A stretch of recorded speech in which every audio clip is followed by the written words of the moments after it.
Anita, how's your mental health? Questionable at all times. You know this. Yeah, how's the mental health of your children? Also a little bit tricky. Can I tell you my experience in trying to find therapists for myself and my kids, Mel? Yes, please. Okay, this is how it goes. You ask around your friends and your family for a referral for somebody who's nearby. You finally find somebody who sounds like they might work for your family. You give them a call and you find out that A, they're not accepting new patients, or B, they have a huge wait list. So you start over again and you ask people if they know anybody who would be a good therapist and a good fit. Finally, you find one, you go and you meet with them and you figure out that you don't actually like them that much. But it's been so much work to find somebody who you can go to in your area that you're kind of stuck with them. Well, do you have any ideas for how to get around this? I do, because guess what? I've actually had some therapists that I have found on my own, which involves what you're saying. Sometimes I remember one time I was like 3 hours in the bathtub on my phone looking Yeah. through websites. I was such a prune at the end. But I have also had the experience with working with BetterHelp. And it was like, I don't want to say too good to be true, but because it is true, but it's like amazing because I was matched with my therapist within 24 hours. And you didn't have to go through all of that other ridiculous process of trying to find somebody. And here's the cool thing too, is if that person didn't work out for you, you can just switch and say, and it's not like you're committing to another years long search for somebody who you're going to jive with. It's true. And I lucked out, or maybe just BetterHelp is really good at matching people together because I never had to change my therapist. I loved her. Perfect fit for me. And I know that some of our friends have used BetterHelp and they've had to change therapists, and boom, same day, you can change. Easy peasy. You can ghost your therapist. Get a new one. I love this idea. BetterHelp is one of our sponsors. If you use our promo code trybetterhelp.com/WWDN, you get 10% off your first month. And we totally recommend it. Yes, get some therapy. That's trybetterhelp.com/WWDN. Anita, this is the week of American Thanksgiving. This is a true statement, not Canadian Thanksgiving. I don't know about Australian Thanksgiving or any other Thanksgivings, but happy Thanksgiving? Nope. Thanksgiving. Thanksgiving. How many countries have Thanksgiving? Surely not all of them. Like, is there a Japanese Thanksgiving? Konnichiwa, yes. I'm Googling it, actually. There is something in Japan, apparently, called Labor Day Thanksgiving. Oh, so they've combined Labor Day and Thanksgiving together. And it's on November 23rd. Okay, thanks, everybody. Thank you, Google. All right. Well, as we all know, because we are widows, and those listening to this probably know some widows, if you're not one yourself, holidays are a minefield. They can be potentially difficult to get through. So we're sending all of our good vibes to you this week. Remember that the lead up is sometimes worse than the day, and also remember that turkey is actually gross. It is so gross. I was talking to my dad about this yesterday, and I was like, why can we not just eat tacos and nachos and pizza? And he said that would be cool to make a turkey out of tacos. Taco turkey? A turkey taco? Yeah, do you want to know what else I learned from my dad yesterday? Here's Jim Shore wisdom after our weekly tennis game. He said, well, as you get older, you want to do less and less things, like when you're in your 50s and 60s, that's the best, because then you want to get out and do a lot of things and travel and see stuff, and then you get to be 70 and it gets down a little bit, so you don't want to do as much. But then when you get to be 80, you just don't want to leave your house. And I was like, Dad, I have been 80 years old since right now. What are you talking about? He's like, oh, I guess you're right. You have lived a lot of life. But I always think it's fascinating to hear my dad's views on what is solid opinion across the world and time and space. Do you think you might be like Benjamin Button and you're aging backwards? Maybe. Actually, that could be valid. I have traveled a lot in my lifetime. And when I was doing a lot of touring and stuff, that was, of course, like traveling at all times. So I got to see a lot of the world for a lot of years and do a lot of things. And now I'm tired and I'm a widow. And I don't think I'm going to ever get back to that amount of energy that I had before, which is fine because there are things that I'm learning as an 80-year-old in a 39-year-old body. So it's cool, but thanks, Dad, for the knowledge bomb? I don't even know what to call that. The witticism. Can we please talk about what happened this week? What we did together? You guys, we had an epic adventure. We got to go to our mountain bike clinic, and it was so fun. I enjoyed all of it, even just the driving down there. We talked about so many different things. We talked about our dead husbands. We talked about things that had nothing to do with anything in the entire world. It was fun. Anita kind of grossed me out with a few things that she told me about. That's pretty normal.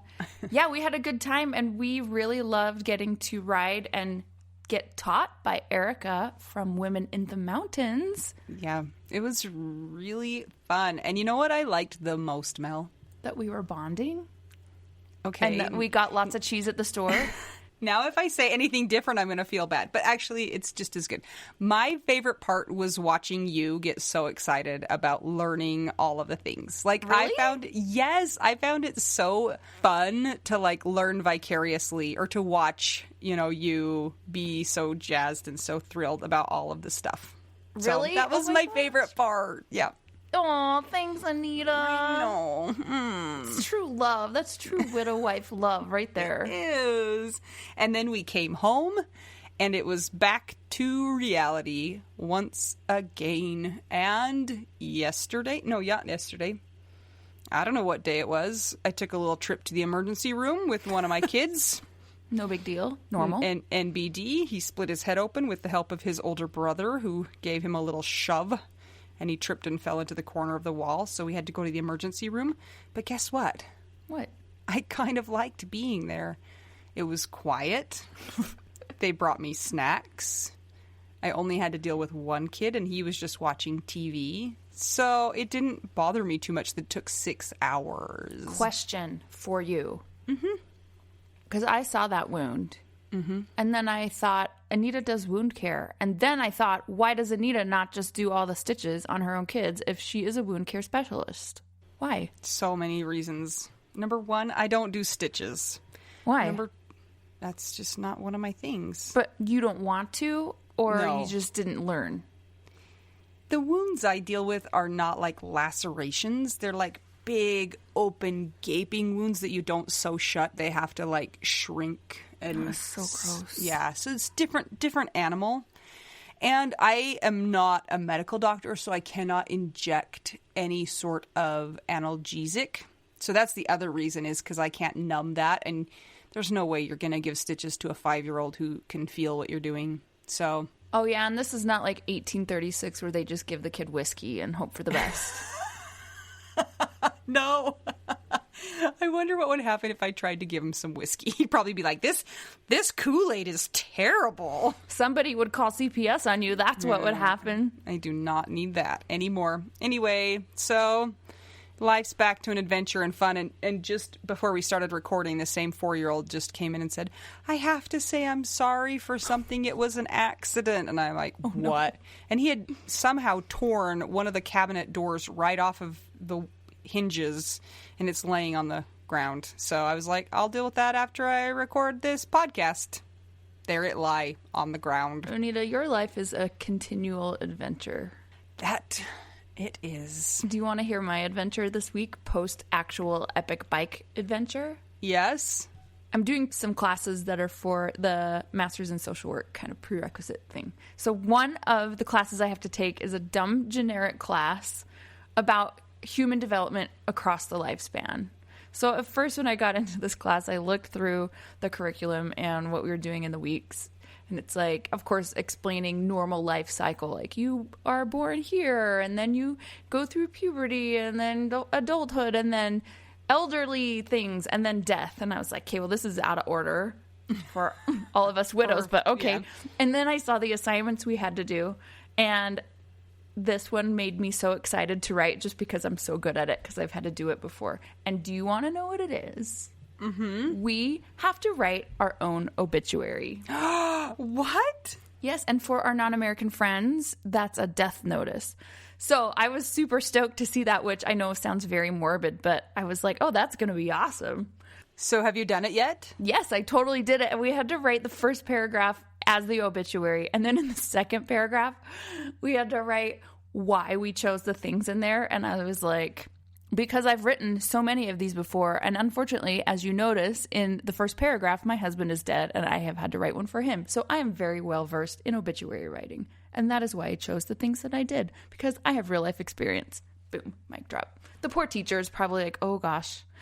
But it's like it's one of those gen ed classes. So we have freshmen in there, and I've already gone through grad school and written papers. So it's kind of funny to go back to like a freshman level class and do these things again. So I'm like, oh, I wish that I could talk to the teacher kind of, and we could laugh about this, but it's an online class. So we'll see what she says. So I'm so sad because I posted that obituary that it was written by a bot. And I want my obituary written by a bot. It was so funny. I thought about posting that one and saying, here's the link to that. If you're in the Widow Wives Club, it was in there, but it was like, Angela died at the age of old. It was just all these funny things. And it was like, in lieu of flowers, please give her more life. Yes. I also did another thing this weekend, and I don't think I've talked about this here yet, but I've been volunteering for Big Brothers Big Sisters. And what that entails is they pair you with a little kid, basically somebody 18 and younger, and you hang out with them a couple times a month. So guess what we did yesterday, Anita? You went fly fishing. Nope. You went roller derbying. No, but we might do that next time. Seriously. Oh, that will be fun. You got tacos. We made slime. It was my first time making slime. How come we didn't have that when we were kids? That was not a thing. My mom knew that recipe, and every single time we had store and like class store, she would make slime and it would sell like hotcakes. What? Mm-hmm. My mom was ahead of the times. Jane, serious. Mm-hmm. Look at you. Mm-hmm. She was on the slime boat. That sounds terrible. Before the slime boat existed. Mm-hmm. Wow. Yep. Well, I just want to tell everybody, if you are a mom and you have kids and you need a break from the kids and you want them to have a mentor, maybe consider checking out Big Brothers Big Sisters, because there are a lot of volunteers that have gone through a rigorous vetting process. Like, for real, it took me months. Mm-hmm. There's so many checks. I had to write you a referral. Yeah, Anita had to vouch for me, and like 3 other people had to vouch for me, and it was a whole thing. So if you want a mentor in your child's life a couple times a month, check it out. They're a really great program, and you don't have to necessarily be from a certain type of background to benefit from it. It's available for all kids. Their mission is to defend potential of the kids. Oh. So it's a lot of self-esteem building, and there's a lot of support in place, and basically someone comes and takes your kids and you do fun things and you don't have to deal with it. So check it out, bbbs.org. If my kids came home with slime, I would feel sad. I shouldn't tell you that. Slime is the devil. You have to run everything by the parent. Oh, okay, good. First, and the mom was cool about it. Okay, good. So we did it. Okay, good. Good. So, but yeah, now we have Thanksgiving coming up, so we're going to see what happens. And I think I have a delayed response from Scott's death anniversary, because I'm feeling now more mellow, like I thought I would have around the death time. Good luck to you on Thanksgiving and your delayed response to Scott's faniversary. Have you heard that term? What's a faniversary? Fan. Than. Faniversary. So than is the prefix that means death in either Greek or Latin. So thaniversary is the anniversary of death. It has a real name, you guys. Thaniversary. You guys, let's just take the K and the S out of Thanksgiving. And make it thaniversary. Thanksgiving. Thanksgiving. Oh my.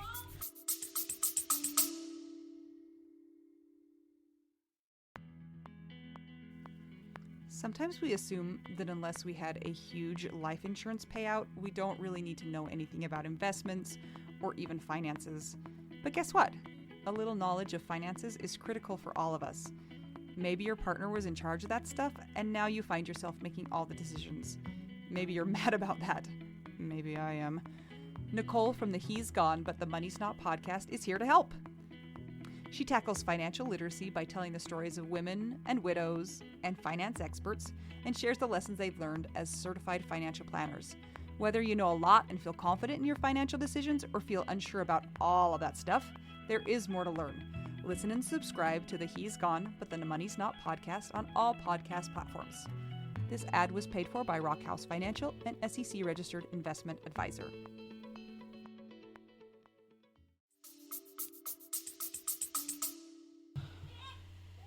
Anita's kids are in the background. This is normal. I think you're doing great. It's okay. It's fine. You guys also, please, please, please check out our store because we have an exclusive holiday t-shirt that I made just for all of us with the holidays. Yeah, and I think that because of COVID and all the shipping, you should buy things early because I think shipping is going to be a nightmare during the holiday season. So don't wait until the last minute. Yeah, check out our store. It's at widowwedonow.com and go to the upper right corner and click shop and you will be taken to the store.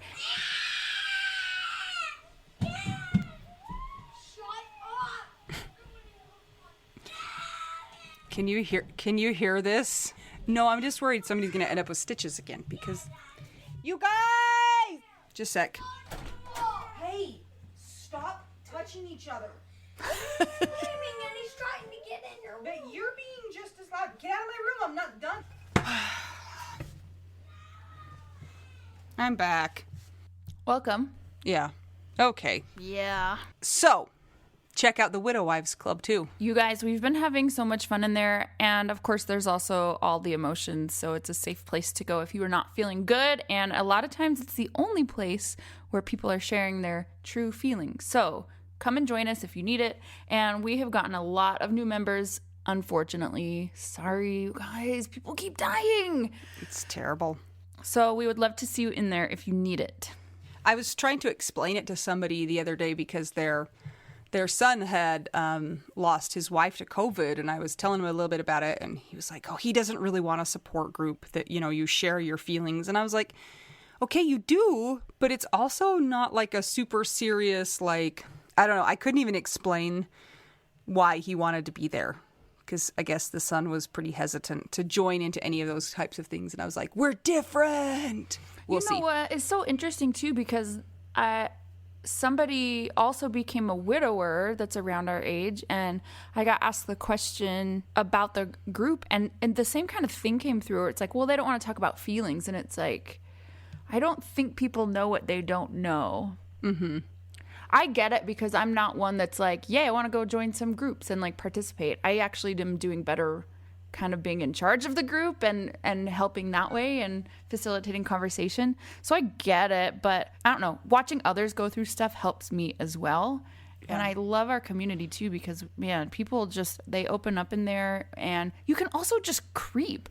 Don't be a creeper, but you can just lurk and just watch. And sometimes that is all you need. You don't have to participate. I'm like, we're not sitting around in a circle sharing our deep, dark emotions. It's like we share emotions if we need to, and we share memes if we need to. So anyway, come join us if you want to be in a rad group. It's on Facebook. It's a private group. Just make sure you answer all of the questions.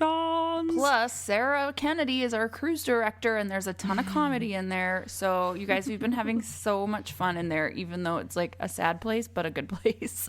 So join Facebook, Widow We Do Now, Widow Wives Club. And if you want to keep the podcast going, if it's valuable and useful to you, then consider joining our Patreon. It's patreon.com/WWDN. It's just a way for listeners to be able to support the creators of the podcast. We have 4 different levels starting at $5 per month, and that helps us to keep the podcast going, as well as helps Anita to get a babysitter. And there are a bunch of fun things that you can get as extras in there as well. For example, we had some fun conversation Q&As this week with our widow wives and dead husbands. So check it out if you're interested. We would love to have you there if you would like. And if not, it's cool because you could also buy us tacos at buymeacoffee.com/widowwedonow. And if you don't want to do that, you can give us a rating and review on Apple Podcasts. It means a lot to us to have those reviews. It helps other people to find us when they need us. We've gotten some new reviews this week, and I read them, and you guys are so kind. We really appreciate your words, and we read all of them and take them to heart. So thank you for those who have been willing to do that. We are so grateful for you. One of the perks that you get at the level Widow Bestie and above is a shout out in episode, and we're going to do that right now. We're going to start with our secret dead husband. And to her and to all of you, we say, we are family. I got all my widows and me. Hey. Yes. Next, we have Constance Dahlbeck, David Kelly, the OG, Dawn Satterwhite, Gail Paxton, Ivan the Misner TM, Kat, Krista Waite, Sam Finlayson, Amy Hartman Martell, Amy Sapp, Ashley Hahn, Christina Shiflett, Danielle Catterberg, Not a Debbie Downer, Dennis the Fitted Sheet Brazo, and Winston. That's gotta be like the worst mafia name of all time, if that was your nickname. The Fitted Sheet? That would strike fear into your enemies. Doesn't that mean that's the best mafia name? No, it would not strike fear. How do the you Fitted know? Sheet. Being wrapped up in a fitted sheet, I would be terrified. If you don't pay me my money back that I money laundered, you have to fold a fitted sheet. And if you do not succeed, you get the axe. Okay, Jenny Taylor, Jennifer Brown, Jennifer Hassel, Jenny Wang, Kathy Murray, Spooky Scary Kirsten Stromberg, Leslie Webb, Marie Hoffman, Missy Schubert, woo woo, Rachel Barbosa, woo woo, Sarah Morris, Sylvia Shore, who's making pies, I hear. and Taylor Snyder. Don't know about her pie status. Nope, but we do know that the wine house, Karen Cornejo, has the wine flowing. But it's not Thanksgiving for them. Next, we have Ada Tracy. And next we have, who I affectionately am now going to refer to the new definition of 23andMe, Vicky Spit, the widow of Kirchhoff. Does she have 23 animals? I can't remember if it's 21 or 23 or 27 or 29. Oh, that's a lot, no matter But what. let's just say 23andMe. Right, Vicky? What do you think? Okay, also, Z did a killer job on your makeup. You were a good sport. Next, we have Christina Scambato, Christine Anderson, Cindy Raynaud, Mindy Holmgren, Dawn Barber, Debbie Fells, Diana Becker, Emily Thornton. Emily Toledo, Emily, do you hate turkey also as much as chicken? Aaron Posick, Gabe Lozano, Ian Sini, Ileana Bell Ruiz. Jackie, are you making pies for Anita? No, I'm making pies for Jackie. Jackie makes the best Thanksgiving, guys. Okay. What about your mom? Is she making Thanksgiving slime? Because she's next on the list. I don't think she'll make slime, but she too is making Thanksgiving dinner, but we're not Okay. joining her. Please make me some slime. Jenny Barrow, Jocelyn Milo, the fancy lady, Julie Stevenson, Carvina Jacobo, Katie Radcliffe, Karascara, Lindsay Konopka. Welcome. Lori Farrington, Marjorie Lewis, Mary McGowan, Megan Montague, Peter Rukavina, Sarah Kennedy, esteemed cruise director, Shannon Helm, Stacy Saywert, Sunshine Haven, Tammy Schwartz, Tara Wallace, Valerie Packer the Fourth. and Adobe Acrobat Wendy. That's my favorite part of the whole week. Thank you to everybody who supports us on the Patreon. From our widow friends all the way up to our dead husbands, we appreciate each and every one of you. All right, Anita, this is going to be a fun episode. Yeah, I'm super excited. It was really fun to talk to our guest. I want to do some of the activities that she suggested. They sound really amazing. So we hope you enjoy this episode. I'm Anita, I'm Mel. except we're not really. We're two young widows. We're trying to figure out Widow we do now.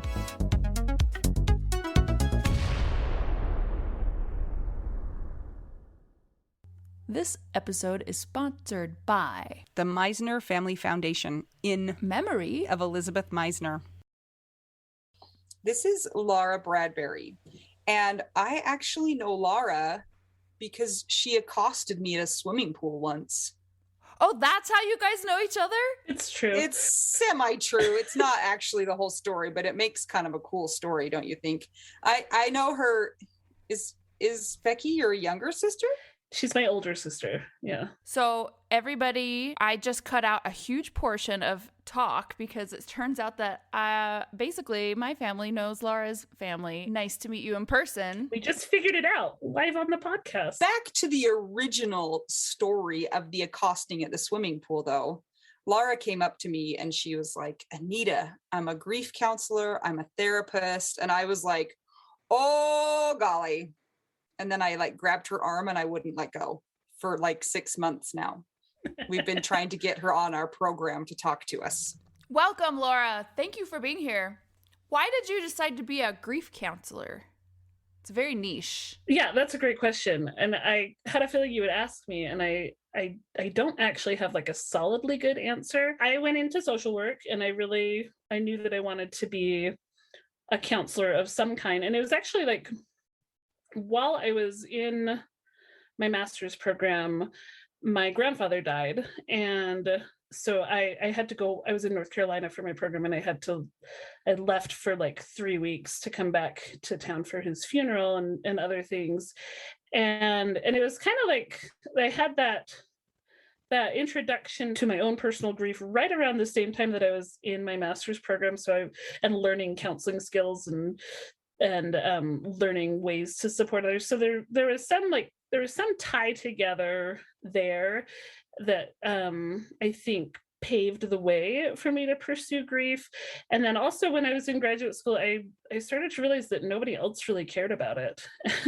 And so then I took it upon myself to start caring. And at some point I looked back into my childhood history and I realized that I don't have like a significant history of losses as a child, but I did have like a long-standing interest in how people recovered from losses. Like I was the kid who read books about like people suffering from terminal cancer and things like that. Like I read those things for my own there were things I was interested in. There were things I was interested in learning about. So in a way I looked back retrospectively and realized that this was kind of a career that had been meant for me.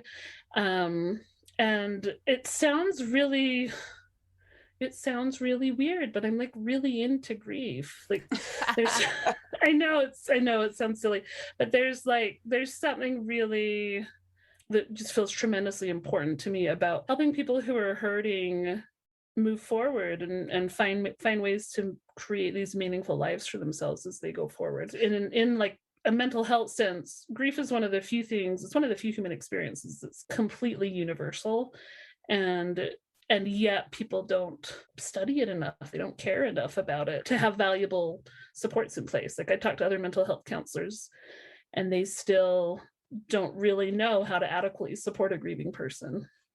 I think all of us can say amen to that statement because I think a lot of us have encountered therapists who don't know about grief. They know what they learned in their textbook, and their textbook was antiquated and outdated and also weird. So yeah, exactly. And even among professionals, like I will never forget when I went to a conference that was for social workers, and the person leading the workshop on grief and loss started referencing no, Elisabeth don't say it. Kubler-Ross Don't say it. Stages of Grief. I know. I knew you were going to say it. I know. And I mean, at the time, I had only been a grief counselor for about a year, but even after a year, I had quickly figured out that was just very outdated. Her work was never meant to be used as a way to understand the grieving process. It was meant to be used as a way to understand the dying process. Besides all that, it's over 50 years old. So even if it was relevant at some point, there's so much more we know now. Why do you think there is such a reaction, or I guess non-reaction, to grief being taught in those communities? Seems like everybody that's a griever is shocked once they are a griever. They find a counselor, and then it's staggering how many people do not deal with this. Why are mental health professionals inadequately prepared for this. I think there's a real issue in the mental health community of unconsciously othering people. Like it might be easier for a mental health counselor to treat someone who has, say bipolar disorder.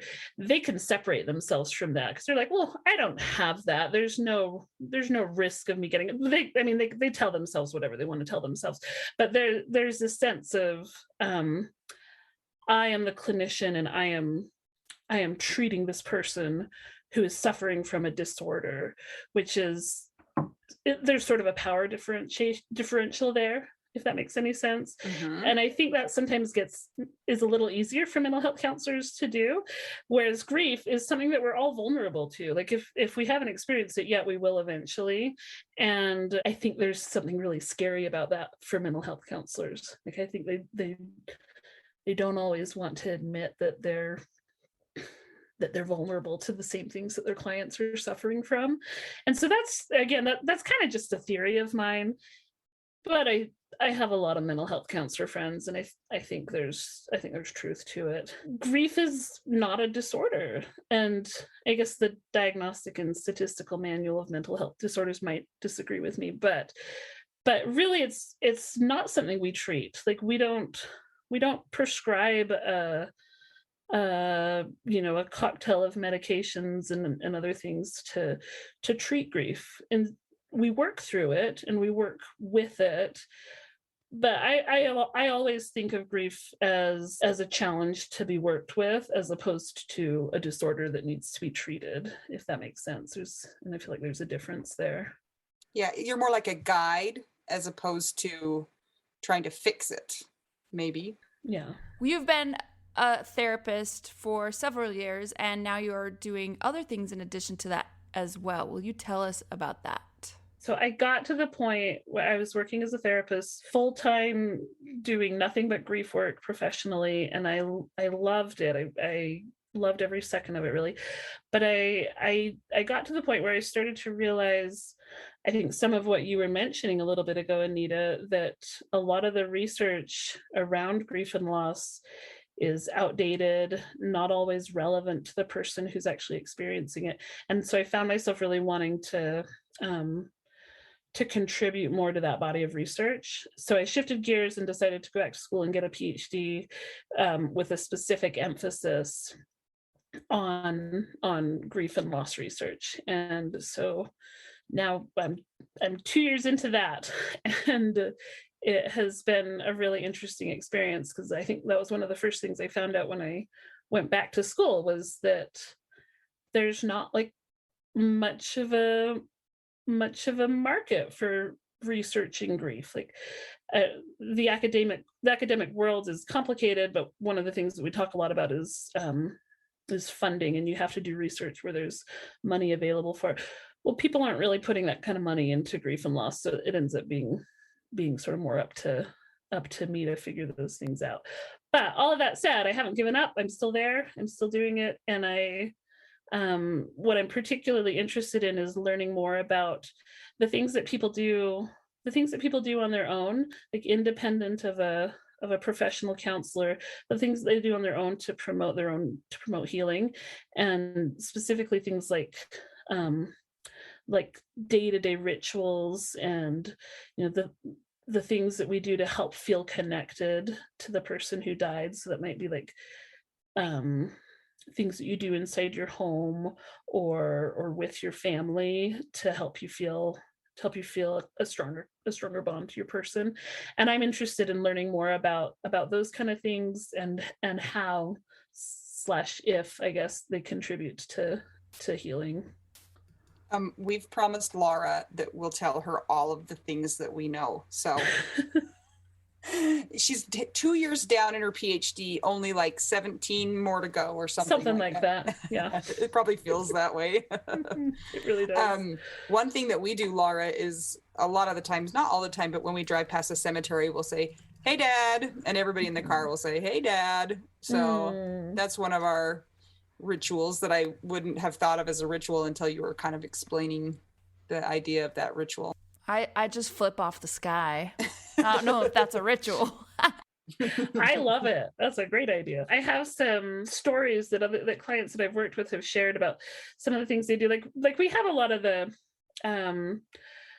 I guess I would call them like the more normal things that people do, like hang up photos of their person, or, they might do something, they might have like a ritualistic spreading of ashes or things like that.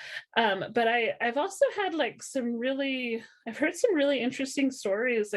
Like one of them, their person was a pilot. And so they flew in it must have been like a charter plane or something, like not a regular plane, but they flew up and they actually like released his ashes into the air. Like I guess the plane had some sort of releasing mechanism, and they just sent them out into the sky, which I thought was a really neat way to honor this particular person. Or I had another client who had a loved one who was involved in a drowning accident, and she went back to the reservoir where he had been killed and created like a floating memorial that was made out of natural materials, and sent it off on its path over the area where he had been last. And things like that, I think, are kind of and those are just off the top of my head, but kind of examples of maybe outside the traditional like textbook realm of grieving rituals, and they can be really meaningful. Interesting. We're so excited to follow what you find out, and hopefully it will turn around and help some of us. And that's kind of selfish, but I'm not proud. Well, I mean, that's why I wanted to do this research. I felt like there's some avenues that we just don't know enough about in grief and loss, and I think this is one of them, where if we find out more, and then hopefully it can help other people have better ideas on what to do. And the cool thing about rituals also is that they seem to be natural. They seem to be instinctive, whether we call them that or not. It seems to be things that people do, whether they realize it or not, without Googling it first and asking the internet what to do. Yeah, which, I mean, if you've just lost a loved one and you're struggling to keep your head above water, by all means, Google away. but yeah, there's probably more inside your heart and soul that you can figure out, that it just needs a little more room to come out. So you've been studying not just widows, but anybody that's experienced loss. Is that correct? That's right. Yeah. Okay. And is this process like interview style? Like, how do you do this? So in addition to my research work, I also facilitate support groups and other things. So I actually have I have a pool of people who I have ready access to, which makes some of the research a little bit simpler. My interest in rituals, a lot of that stemmed from when the COVID pandemic began, and we were all of a sudden no longer able to, do some of the more traditional large group gatherings that we know of as rituals, like funerals and memorial services and graveside services and things like that. I started to wonder, well, what are people doing? What are people doing now? What can they do now? What's available to them? So that was kind of where this started. And so a lot of what I've been doing has been through one-on-one conversations with people, mostly, of course, virtual, and just asking questions and interviews. And I'm always surprised at how much it just kind of comes up naturally. Like I never sit down with someone and say, tell me all about your rituals. But if I sit down with someone and I say, tell me about your person, those things usually come forward. Or how are you remembering your person? And I love the just waving at dad as you pass the cemetery. And that seems like just such a great thing, because it sort of normalizes the cemetery. It normalizes the ongoing connection with dad, and hopefully will also be a creator of good memories that we'll look back on. I think if you ask people about their rituals, you're going to find out that there's some witches out there. They're going to be like, first I burn the incense. I love them. Let's hang out with them. Sounds good. Then I do the incantations. You're going to be like, whoa, that's not what I signed up for. Well, I think there's something about doing things that feel I don't know, that feel a little bit edgy, or that feel kind of like outside the realm of normal life, that makes it feel more ritualistic and more meaningful. Like, I did not really grow up in a culture that regularly like lit candles and chanted, but I participated in a memorial service where we did just that, and I was like, hey, this is actually really cool. And it's like stirring something within me, so clearly there's something there. And so I think it's great. Light those candles, burn the incense. I mean, I'm in the musician community, so we're all of the quote weirdos, but I know friends that go and have moon ceremonies and nature ceremonies, and they burn things. I mean, then there doesn't even have to be a reason like a death. Like, they just do it because it's the passing of the season. So have you found any people that you've talked to that have done some maybe quote alternative ways of rituals? Yeah, I think so. I guess it kind of depends on what you mean by alternative. And I would say, like, I think a lot of them, they're doing things that they were already really comfortable with, but that were maybe outside the mainstream. And even things like a lot of faith communities will light candles on a number of different traditions, but like the different ways that people might go about doing it. Like, I had someone who lit like 50 candles in her, just like on her dining room table, and then just she and her children like just sat around the table and sang songs into the night until all the candles had burnt out. And that for them, like, that was a step outside of their mainstream, but it was also not something that it didn't feel, weird or hokey to them either. It was something that they felt like brought them all together. And there's just something about candles, like there's that just adds this kind of quiet presence into a space that's really helpful. So, Laura, when we first talked, you and I discussed a little bit about your background in doing, I don't know if this is the right term, so tell me if I'm saying it correctly, but experiential therapy, where people are actually not just talking, but doing something. Is that the correct terminology? Yes, I'm so glad you asked me about that. The proper term, I guess, is probably expressive arts therapy or expressive therapies, but I call it experiential therapies because I think that's actually more accurate.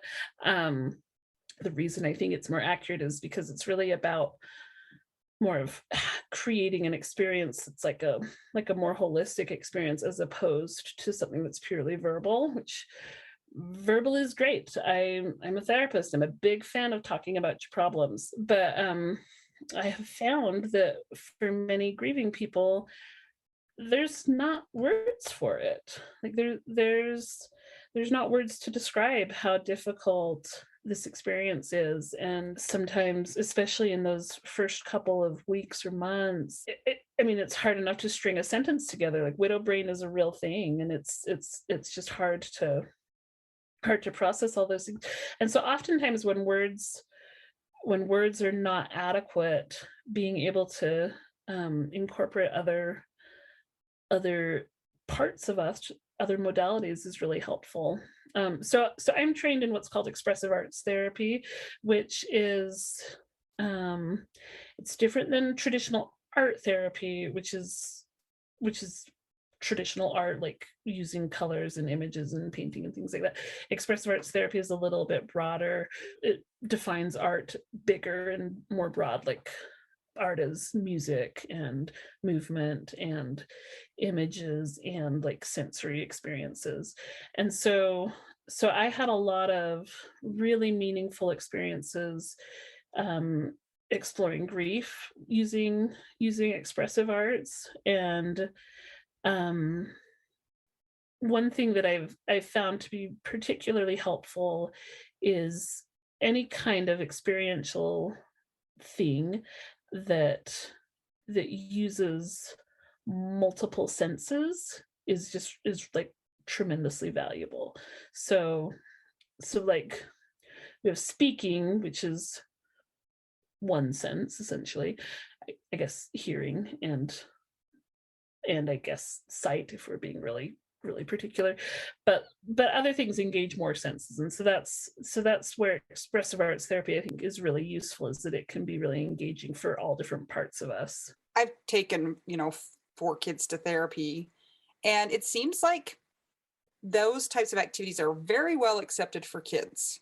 You have your sand tray, you have your play, you have your, you're doing all of those more physical or more expressive activities, but adults don't seem to get that as much. Why? Yeah, I don't know. I have that same question. So so a long time ago, and this was in North Carolina where I used to live.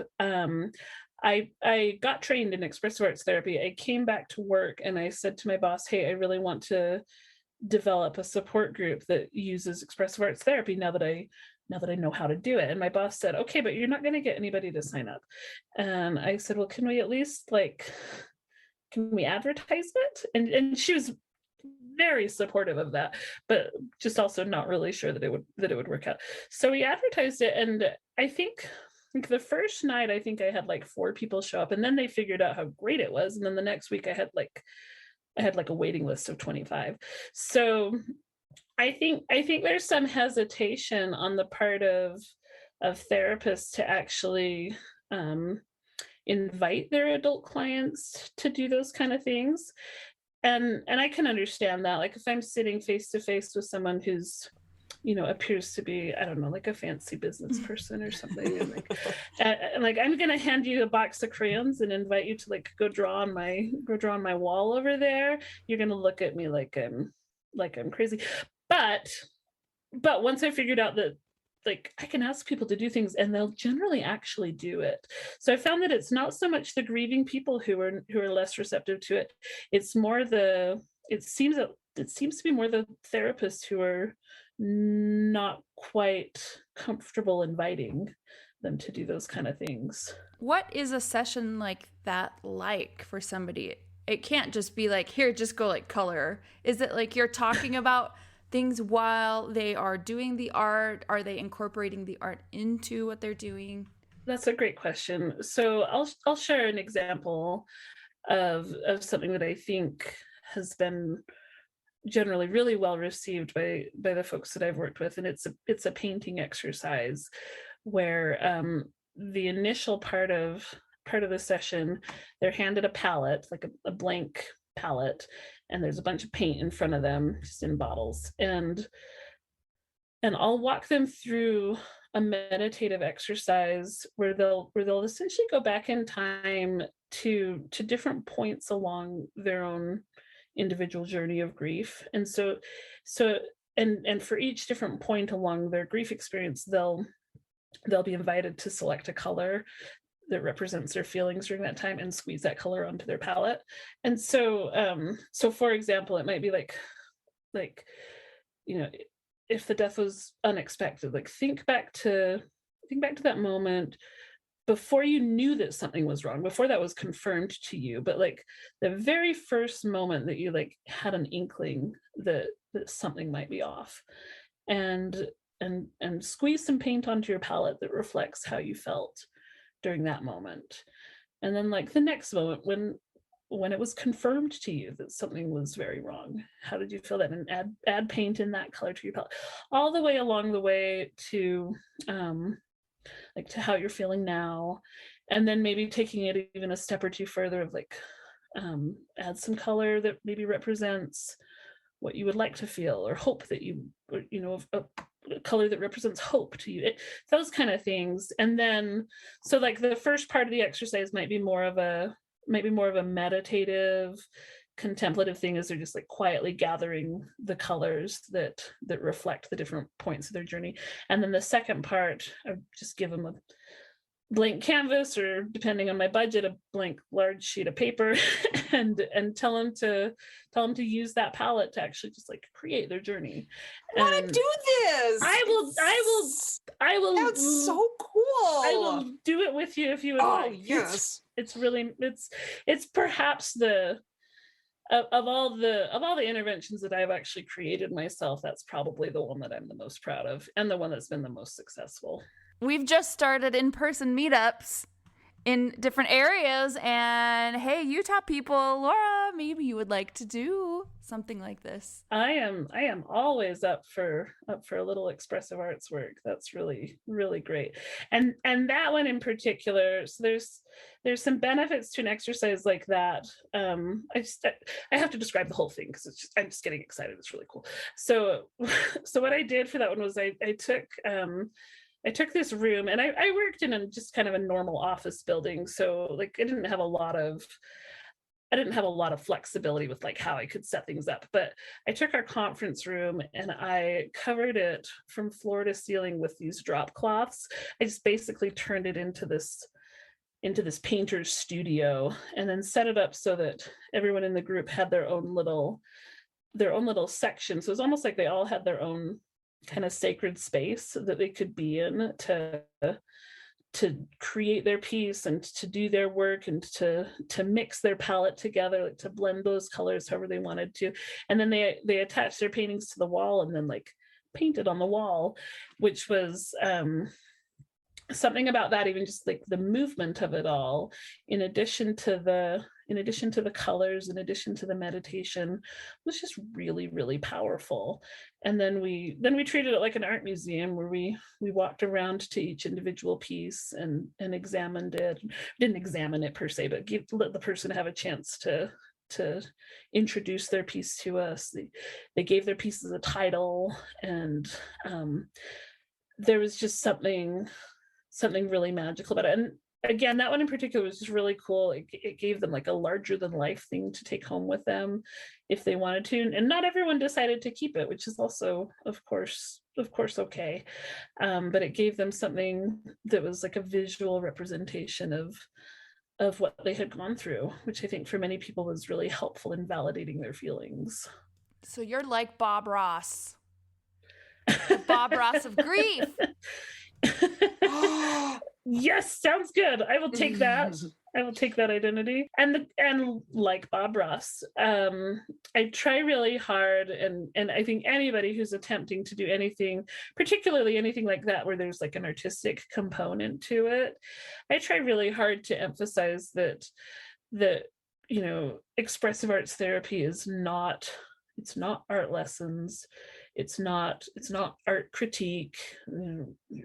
You can turn off your inner art critic, because we all kind of have one, and really, really the focus is on colors and paper and the experience itself. And some people struggle with that. Like, I think we all have those inner inhibitions, and so do my best to encourage people to turn those off as best they can. Even if they all end up with just brown blobs because they just mix the paint together and they don't know how to do that, it still means something. Well, and I mean, I think more than one person would probably describe grief as a big brown blob. Yeah, I think you're right. Do you have others? I want to hear about others that you've come up with or that you know about. And even like, what would be really cool is if there's ones that people can do. Do you have any that people can do on their own? Yes. I did this 5-part series for several years where each week we were using a different artistic modality to explore grief. And then we decided we wanted to expand that a little bit. And so we developed another series that was similar as expressive arts, but using entirely items from nature, which just created another layer of really cool experience. So there's 2 that come to mind that I think were particularly meaningful. And one was an exercise with a planting exercise with putting together I think in real world we call it a terrarium, but for a succulent. And we talked about the different layers that we use. So like there's often when you're doing a succulent, there's like a layer of gravel, then there might be like a layer of moss, a layer of soil, another layer of gravel. And so we invited them to think about the layers to their own grief, like what was a time in your grief where you felt like you were walking through gravel, and what was going on in your life during that time? How did you manage it? How did it feel to be like metaphorically taking those steps? And were there other times where things felt different? And what might be represented by the layer of moss? And so there's like a metaphor there in that in that succulents can grow in really harsh conditions, and they can grow without a whole lot of care. I mean, some people have black thumbs, and I've killed more than one succulent in my life too, but but there's still truth to that idea that even in really harsh conditions, things can grow and things can come forward from that. So for that one, that's certainly something people can do from home. Like we did it with just dollar store glass jars and equipment. I had a really neat experience with that one where someone brought their succulent to me 5 years later and said, "Hey, look at what I grew." And I was like, "That's amazing. I could not keep mine alive, so I'm really glad that you could." And for her, it was just this tremendously powerful metaphor for this growth that had been born out of the gravel, out of the rocks. I imagine that there are so many analogies that can come from that. And also therapeutic elements like grounding, like your hands are touching different things. You're intentionally like putting something from one location to another location. Does it help you as a therapist and a human on the planet also just to see, oh, I have all these layers, like I think we take them for granted, but as you are creating it, you're more aware of those layers and exactly just how important that finished product is. Yeah. Oh yeah. Like I'm always shocked at how similar like natural elements are to the experiences that we go through as humans and in grief, but like the natural world has a way of mimicking that. Like I don't know, I see things like, I don't know, like a forest fire that is so destructive and so terrible and also so good for the ecosystem and essential for certain ecosystems to thrive and rebuild and things like that. Or like anyway, there's just so many metaphors like that I think connect between our human experiences and the natural world. And I don't think that's intentional. Like I mean we are part of the natural world, and I think that's reflected in the ways that we experience trauma, and also in the ways that we experience growth and healing. I want to do all of it. And I'm sure that everybody right now is like, where is this woman and how can we find her? Yes, everyone come to Utah. We'll host a meetup. Do you ever do it on Zoom? Like, what did you do during COVID? Okay, so in fairness, because I started my PhD program about 3 months before COVID began, I haven't done too many of these kind of things on Zoom. However, I have done a few, and logistically it's a little more challenging because I do want to make sure that people have the right materials. But like we've done some things where we send them off to their house, we send the materials to their home, and then have them get them out while we're on camera together, and it's really effective. And I think sometimes people like to be able to do things like that in their own home. Like people set up their own private spaces to pause and reflect and to grieve, and so sometimes it's helpful for them. For me as a therapist, I've got to admit that I feel I would rather be in person where possible, but these things can certainly be done from home. There's this technique where you can make a planter out of paper, and it's just like a kind of simple folding technique. It's obviously not a planter that's going to last forever made out of paper, but it functions. And so we got newsprint paper a couple years back and made watercolors out of elements from nature, like blueberries for blue and turmeric for yellow and rose petals for like reds and pinks and things like that. And we had them actually paint on the newsprint. This was things that they kind of hoped to release, or things that they hoped to free themselves from as they were moving forward in their grief. So so perhaps like someone who'd been maybe holding on to a lot of anger or ready to let go of feelings of guilt and regret, those kind of things. We had them paint those feelings, or some of them just like wrote the words onto this newsprint paper. And then they folded the newsprint paper into a planter box that they then planted flowers in. And so it was like essentially using some of the murkier, yuckier parts of grief, like whatever that is, like anger, resentment, guilt, and using it to like be a container for hope and love and whatever the things are that you wanted to spring forward with your plants. And then of course they eventually planted them in the soil in their gardens or wherever. But that was also just the metaphor there of allowing the things that are perhaps the most hurtful to be repurposed into a space that contains goodness and beauty. It's just really, really neat. So I think I've talked a lot about like using paint and color, and another tool that is really readily available that is really I think can be very restorative is clay. If you've ever worked with clay, like in your hands, go to Michael's, or it's like $10 for a big 10-pound thing of air dry clay. We did a session on imprints, and so they took the clay and they like felt it and kind of massaged it into their hands, and again it was sort of a meditative exercise where we weren't really telling them what to do with it. They were just feeling it in their hands and experiencing it. And then eventually they molded it into something. And then they took nature items and like imprinted them into their clay as symbols of the imprints that their person had left in their life. Some of them were really, really loving and sweet, like this leaf that's shaped like a heart and has these veins that go out into the beauty of the earth. And then others were like, I'm going to take this prickly like spiked ball pine cone thing and jam it into the clay as a representation of, I don't remember, like the times that we disagreed or the harder parts of that relationship. That's a really cool exercise because it creates something that's three-dimensional and it involves using the hands as opposed to the brain, which is more what we use when we're like picking colors and painting and things like that. But it's a very sensory friendly experience, similar to like a sand tray. There's something about just running our hands through clay that I think is really, really pleasant. And if it's not pleasant, it can still be really therapeutic.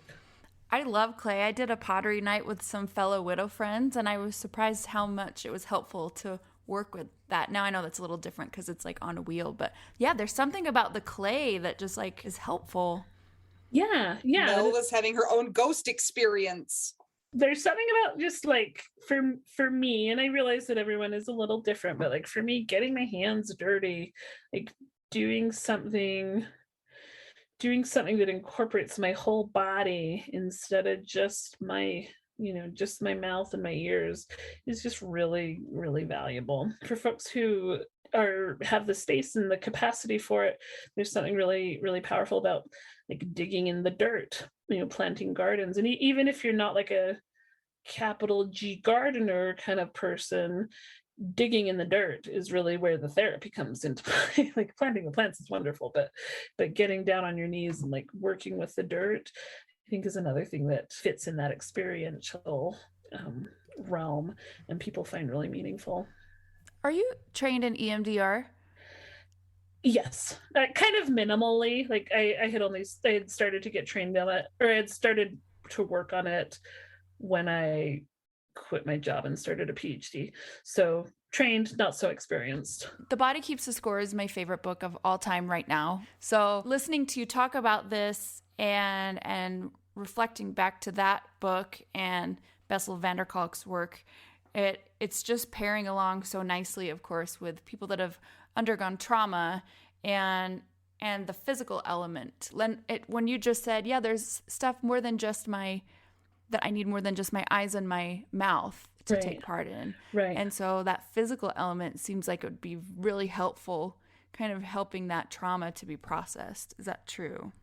Yeah. So I am more trained in expressive arts therapy than I am in EMDR, but we used to, in our expressive arts trainings, we would talk about the link between the two, because it's very real, and there are more and more and more, especially with like the way that EMDR sort of shined forward as such a valuable tool for people recovering from trauma.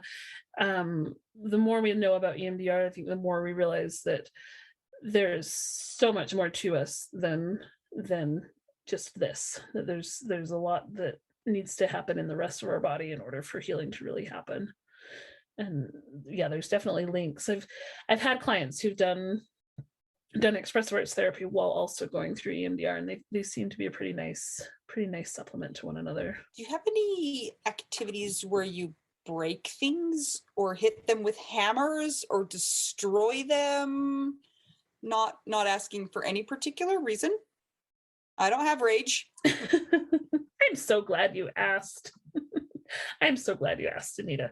Okay, so let's talk a little bit about mosaics. First of all, I don't know if you've ever done any of those kind of things. It's like kindergarten classroom art project where people like tear up paper and then glue it back together. But getting real with grief and breaking things, I did this activity. I was unfortunately not really allowed to do this in a group because there's liability and things like that. But in my office, in a very controlled way, we would break glass and then actually glue it back together in different shapes. So that's which is essentially what a mosaic is a piece of art that's made out of things that have been broken and then brought back together. There's so much room for that. I used to recommend to people, go to the local thrift store, spend $10 and buy all their glassware out, and then go somewhere that's somewhere that's safe and somewhere where you can't hurt yourself or someone else, and just break it. Drop it or throw it. There's something really valuable to that. And if you want to repurpose it, there's wonderful pieces of art that have been made out of things that are broken, like mosaics. Even it's this Japanese art of kintsugi. Yeah. Yes, there we go. Thank you. That kind of thing I think is really, really wonderful. There's just so much good that can come from breaking things, and if you want to put them back together, wonderful, and if you don't, that's great too. I've spent a lot of time with my kids doing sand tray therapy, and sometimes I get to do it too, and it is really such a different experience. And I think that part of the reason why we don't do it is because it takes a lot of supplies and a lot of forethought and planning, as opposed to just going in and talking, where you just need a couch and a pillow and a box of Kleenexes.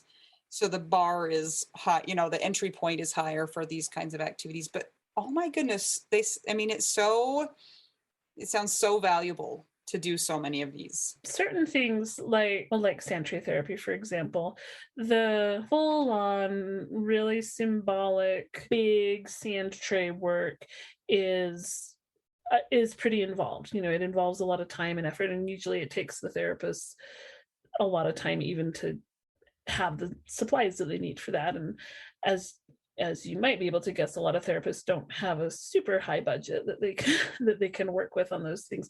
But there's also some more simple ways that you can utilize those kind of things in your own home. I often recommend to clients that, get a bowl, go to the dollar store and get one of those shallow glass bowls for $1, and then go to Lowe's and get a bag of sand for another $1, and put sand in that bowl and use it. Just play with it. You dip your fingers in it, or put a few small objects in it, or create a little space there that you can have access to whenever. Almost the same way that school age kids these days have their fidgets that they take around with them. That same idea. Maybe you can't invest in a giant sand tray, but you could probably spend a little bit of time and money on piecing together something that might give you a similar experience. And that is different. I feel like I need to emphasize that is really different than the true evidence-based sand tray therapy, which is a field in and of itself that is very wonderful and very important. But anyone can put a little bit of sand in a bowl and play with it. Yeah. Like those little feng shui, like sand in their rakes. For those who aren't familiar with sand tray therapy, let me just explain a little bit. They have trays that are filled with sand, and then an entire wall of figures and little buildings and toys and any, things from nature.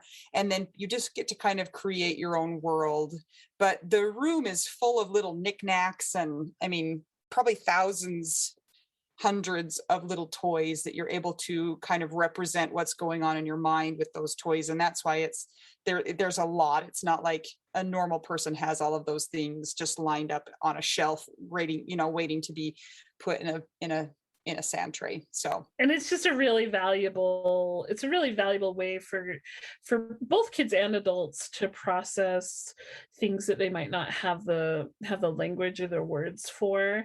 And and for adults, if you're interested in participating in something like that, I would say don't be hesitant to reach out to a therapist who maybe markets themselves toward children, and ask them if they take adults, or ask them if they're willing to work with you on sand tray therapy. A lot of them are, but they just don't really promote themselves in that way. What about kinetic sand? If somebody doesn't have access to a sand tray therapist, can they play with kinetic sand? Of course. Kinetic sand is great because it's like sort of bewildering to look at and play with. And I think that adds an element of satisfaction to it in and of itself. So, I mean, if you ever go on YouTube, there's all these like meditation videos that are literally just people like dumping kinetic sand or like sweeping their fingers through it back and forth. So it certainly has the same magical meditative elements as traditional sand. That is so awesome. Well, Laura, thank you so much for joining us today. It's been so fun to talk to you about all of the things that you're doing. And Anita has one more question to ask you. This is the most important question. Laura, what's your favorite cheese? Oh my goodness. I knew you were going to ask this, and I still didn't adequately prepare myself. She still got scared. I was hoping you were going to ask this. So I'm obsessed with cheese. So I'm just a yes in all cheese categories. Yes, thank you. I don't know if I have a true favorite, but I am like drawn like bear to honey to anything with goat cheese in it. Like if I'm looking at a menu at a restaurant and I see that something contains goat cheese, it like almost doesn't matter what else it contains. I will get it if it has goat cheese in it. You answered it perfectly well. Thank you, Laura. Thank you. And I really wish there was more of Laura to go around, because I think just the Widow Wives Club alone could keep her busy for like her entire lifetime. So we're going to have to figure out how to duplicate her and send her out to the world. But actually, that is a question I have. Is there a network of grief counselors? Is there a way to find, there are different specialties. Are we there yet? Do we have a way to find counselors who do grief specifically?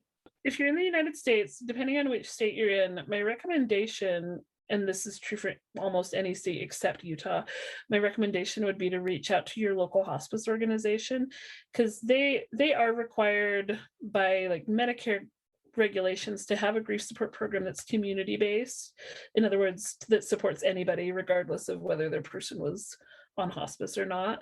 That said, there's not really regulations that determine the quality of those programs. So some are really like above and beyond super high quality and or have a lot of offerings, and some of them are like staffed by a part-time volunteer who, and their definition of support is that they like send out a letter once every couple of months. But that's always a really good place to start, is by reaching out to a hospice organization and seeing if they can point a person in the right direction. And so like I worked for a hospice organization in North Carolina that had a giant, amazing grief support program, but we would frequently connect people who lived out of the area to a similar resource in their own area. So that's a really good place to start. The reason I say not so much if you live in Utah is because there's just fewer hospices in Utah, and they don't all have the same kind of connection. But here in Utah, the University of Utah also has a really good connection, so I would maybe go that route. Laura, thank you so much for joining us. We really appreciate you giving us some of your time. Good luck on your PhD. We hope you finish before 17 years from now. We hope everybody listening has found this episode to be helpful. Remember to check out the Widow Wives Club on Facebook and answer all the questions. And if you want to send us to get some tacos, buymeacoffee.com/widow-we-do-now. And if you want to support us on Patreon, it's patreon.com/WWDN. And until we get to talk to you again, I'm Anita. I'm Mel. I'm Laura. We're just two young widows and the Bob Ross of therapy, and we're trying to figure out, widow, we do now. Yeah.